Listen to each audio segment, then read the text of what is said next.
কল্পনা করুন এমন একটি দিন যেদিন আকাশ ফেটে চৌচির হয়ে যাবে, নক্ষত্রগুলো খসে পড়বে, পাহাড়গুলো ধুলোর মতো উড়তে থাকবে, সুউচ্চ দালান কোঠা আর আধুনিক সভ্যতা মাটির সাথে মিশে যাবে। ইসরাফিল আলাইহিসসালাম এর সেই প্রলয়ঙ্করী শিঙায় ফুৎকারের সাথে সাথে পুরো পৃথিবী এক নিমিষেই ধ্বংস হয়ে যাবে। এরপর দ্বিতীয় ফুৎকার এবং শুরু হবে হাসর। হাসরের ময়দান হবে এক বিশাল সমতল ভূমি, যেখানে কোনো উঁচু নিচু থাকবে না, কোনো আড়াল থাকবে না। আদম আলাইহিসসালাম থেকে শুরু করে কেয়ামত পর্যন্ত আসা প্রতিটি মানুষ সেখানে সমবেত হবে। সূর্য থাকবে মাত্র আধ হাত উপরে, মানুষের ঘাম নিজের কান পর্যন্ত পৌঁছে যাবে। প্রতিটি মানুষ সেদিন ইয়া নাফসি, ইয়া নাফসি বলে চিৎকার করতে থাকবে। এই ভয়াবহ অবস্থায় যখন সবাই বিচারের জন্য দীর্ঘ অপেক্ষা করবে, তখন শুরু হবে সেই চূড়ান্ত আদালত। কিন্তু আপনি কি জানেন, কোটি কোটি মানুষের এই ভিড়ে সর্বপ্রথম কার বিচার হবে? আজকের ভিডিওতে আমরা কুরআনের আয়াত এবং সহিহ হাদিসের আলোকে সেই রহস্য নিয়ে আলোচনা করব। হাসরের ময়দানে বিচারকে মূলত দুটি প্রধান ভাগে ভাগ করা যায়। একটি হলো হাক্কুল্লাহ অথবা আল্লাহর হক সম্পর্কিত বিচার, আর অন্যটি হলো হাক্কুল ইবাদ অথবা মানুষের অধিকার সম্পর্কিত বিচার। ইসলামী স্কলাররা হাদিসের আলোকে এই দুটি বিষয়েই প্রথম বিচারের কথা উল্লেখ করেছেন।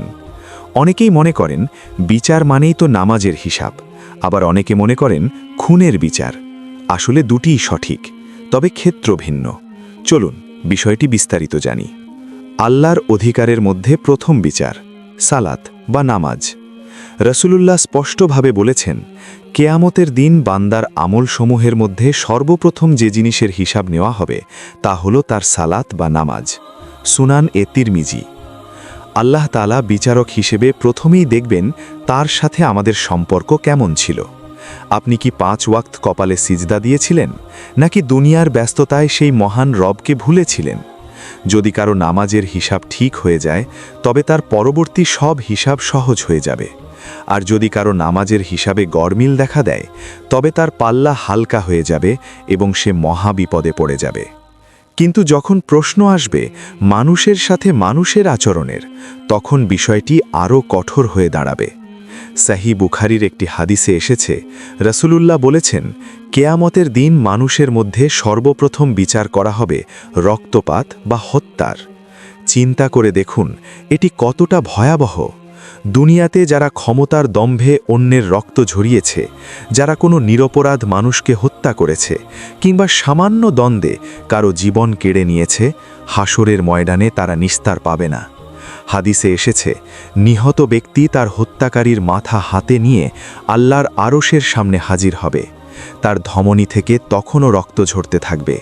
সে বলবে, হে আমার রব, জিজ্ঞেস করুন এই ব্যক্তিকে কেন সে আমাকে হত্যা করেছিল। সেদিন সেই শক্তিশালী খুনিও আল্লাহর সামনে লাজবাব হয়ে যাবে। এখানে কেবল সরাসরি হত্যা নয়, বরং হত্যার প্ররোচনা বা পরোক্ষভাবে রক্তপাতে সাহায্য করাও বিচারের অন্তর্ভুক্ত হবে। মানুষের জীবনের মূল্য আল্লাহর কাছে কাবার সম্মানের চেয়েও বেশি, তাই সামাজিক ও মানবিক বিচারের ক্ষেত্রে রক্তপাতের বিচারই হবে সর্বপ্রথম। এখন আপনার মনে প্রশ্ন আসতে পারে, নামাজ নাকি রক্তপাত, কোনটি আগে? বিষয়টি পরিষ্কার করা জরুরি। নামাজ হলো আপনার ব্যক্তিগত ইবাদত, যা আপনার এবং আল্লাহর মাঝখানের বিষয়। এটি আপনার ঈমানের পরিচয়, তাই আধ্যাত্মিক বা ইবাদতের দিক থেকে নামাজই প্রথম। নামাজের হিসাব কেন আগে নেওয়া হবে? কারণ নামাজ মানুষকে মন্দ কাজ থেকে বিরত রাখে। যে ব্যক্তি নিষ্ঠার সাথে নামাজ পড়ে, তার পক্ষে অন্যের হক নষ্ট করা বা রক্তপাত করা সম্ভব নয়। নামাজ আপনার চরিত্রের সার্টিফিকেট। আপনি যদি আল্লাহর সামনেই না দাঁড়ান, তবে আপনার অন্যান্য ভালো কাজের কোনো ভিত্তি থাকে না। আল্লাহ তাআলা ফেরেশতাদের বলবেন, দেখো তো আমার বান্দার ফরজের হিসাব পূর্ণ আছে কিনা। যদি ফরজ নামাজে কমতি থাকে, আল্লাহ তার অসীম দয়ায় বলবেন, দেখো তার কোনো নফল নামাজ আছে কিনা যা দিয়ে ফরজের ঘাটতি পূরণ করা যায়। সুবহানাল্লাহ! আল্লাহ কতটা দয়ালু, তিনি আমাদের মাফ করার অজুহাত খুঁজবেন। অন্যদিকে রক্তপাতের বিচার কেন মানুষের হকের ক্ষেত্রে প্রথম? কারণ একটি জীবন কেড়ে নেওয়া মানে কেবল একজন ব্যক্তিকে শেষ করা নয়, বরং একটি পরিবার, একটি স্বপ্ন এবং একটি সম্ভাবনাকে ধ্বংস করা।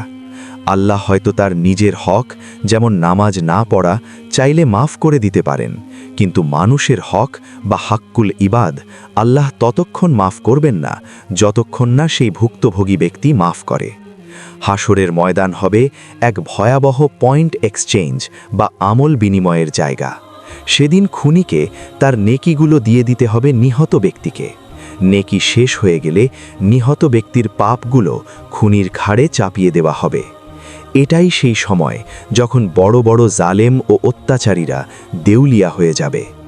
আজকের দুনিয়ায় যারা বিচার ব্যবস্থা নিয়ন্ত্রণ করে পার পেয়ে যাচ্ছে, কেয়ামতের দিন সেই সর্বশ্রেষ্ঠ বিচারক আহকামুল হাকিমিনের হাত থেকে পালানোর কোনো পথ থাকবে না। প্রিয় দর্শক, হাসরের ময়দানের এই প্রথম বিচারের কাহিনী আমাদের ভয় দেখানোর জন্য নয়, বরং সতর্ক করার জন্য। মৃত্যু আপনার দরজায় কড়া নাড়ার আগেই নিজের হিসাব পরিষ্কার করে নিন, যাতে হাসরের ময়দানে যখন আপনার নাম ডাকা হবে তখন আপনি যেন হাসি মুখে আল্লাহর সামনে দাঁড়াতে পারেন। আজকের এই ভিডিওটি যদি আপনার হৃদয় স্পর্শ করে থাকে, তবে অন্য ভাই বোনদের সাথে শেয়ার করুন। হয়তো আপনার একটি শেয়ার কারো তওবার কারণ হতে পারে।